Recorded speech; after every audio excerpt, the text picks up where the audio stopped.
chapter 3 now today. We're starting a new chapter. This chapter is called Vibhuti Pada. This is a chapter of glories, what you get out of yoga, what you can possibly get. But the understanding of this chapter is to even go beyond that. Go beyond what you are getting from yoga. You'll be getting from yoga. Go even beyond that. Chapter 3, number 1, verse 1. Confining the chitta or the mind core to a limited area is referred to as dharana or contemplation. You see here, there is no such word as concentration. And we keep reading in many books that meditation is about concentration. It is not concentration. The very first step towards meditation is already contemplation. It's a different thing. Concentration, you are putting a lot of effort. You have these lights, the spotlight. There are two types of spotlight. One spotlight is when it is concentrated upon you, like this spotlight is concentrated upon me. Although you are getting this light, but actually that light is concentrated upon me. Now there is another light which looks like a spotlight, but the area is quite wide. So this is the very first step, that it is bright, it is giving light, but it is not concentrated on one thing.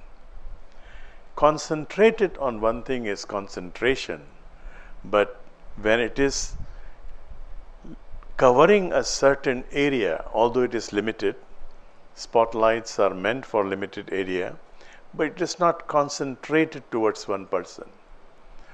That is contemplation. The very first message in meditation is a meditator should be multitasker. You should be able to do multitasking. I used to pronounce it multi. You should be able to do multitasking with the same purpose. Concentration means you do one thing, you are not supposed to do anything else. I give an example. When you started to drive first time, when you just learned driving, you're fully concentrating. Someone is talking to you, stop it, shut up first, let me concentrate on my driving. And it is very tiresome, it is very tiring. The initial first few months, or depending, it took me few months, I was very dumb. It took me few months before I got the heck of it. And then you can be driving, you can be listening to music, you can be talking to somebody, and everything is going on, and yet you are reaching your destination. That becomes easy. Now driving becomes very enjoyable when you can do few things together, and yet you have not forgotten your purpose. Your purpose is to reach a certain destination. Concentration will tire you. Contemplation will not tire you. You are contemplating upon driving. At the same time, in that small area within your car, you can still listen to music, you can talk to somebody. So that is the difference between concentration and contemplation. Concentration, once again, is tiring. Contemplation can be a little bit more relaxed, more comfortable, more enjoyable. So this says, confining the chitta or the mind core to a limited area is referred to as dharana or contemplation. We have been talking about chitta. Some of you who have not been following this from the beginning, please go to YouTube. All the episodes are there. Even this episode will be there, but perhaps after 2-3 months. But there are several episodes already from chapter 1. There you find the meaning of chitta. So if you read something like subconscious mind, in yoga we don't understand what subconscious is. We don't call it subconscious. For us, there is no such thing as subconscious. There is no such thing as unconscious. Chitta is the mind core. It is the core of the mind from which the mind is sprouting. So what we are trying to do in yoga is not to control your mind, but to check the mind core. Once you have this mind core under check, you know what is happening before it is sprouting. Before it is becoming the mind, you are already controlling at that point, at the mind core level. Verse 2.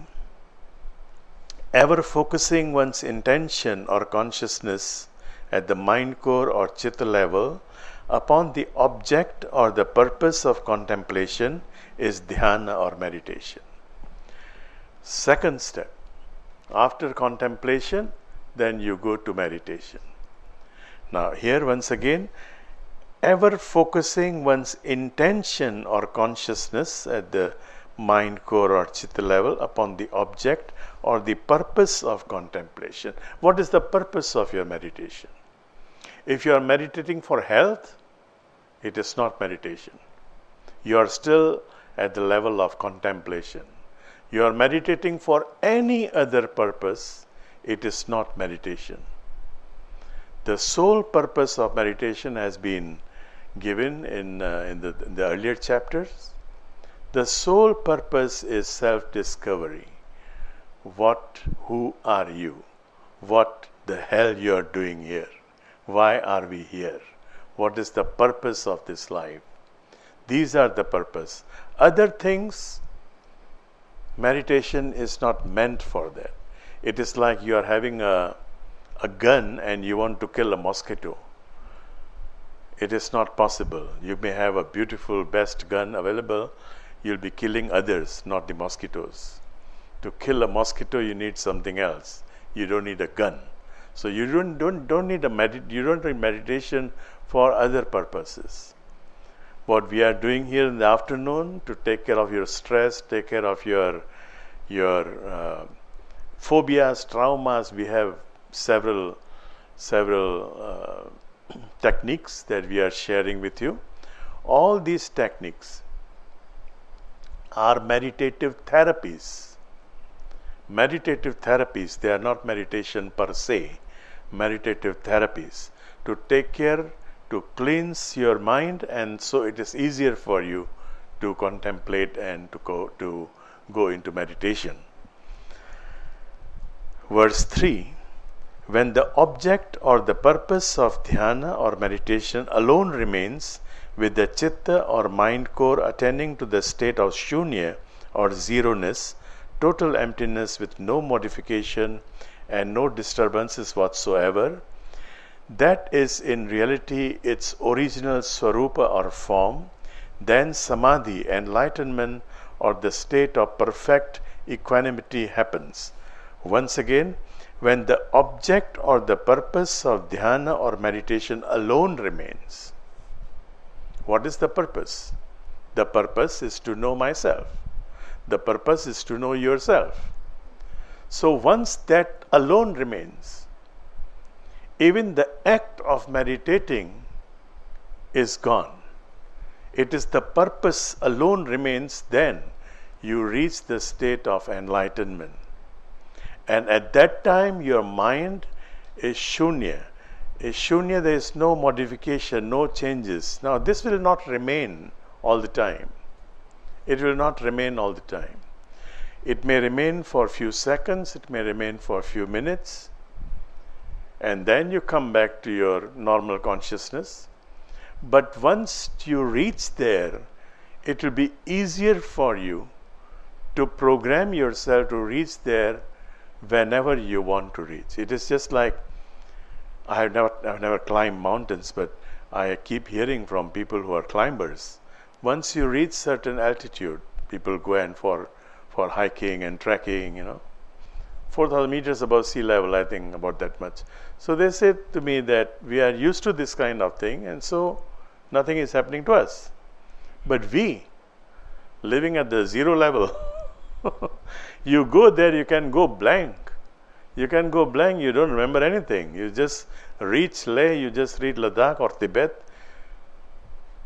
nothing is happening to you, especially when you are traveling by plane, which I never suggest.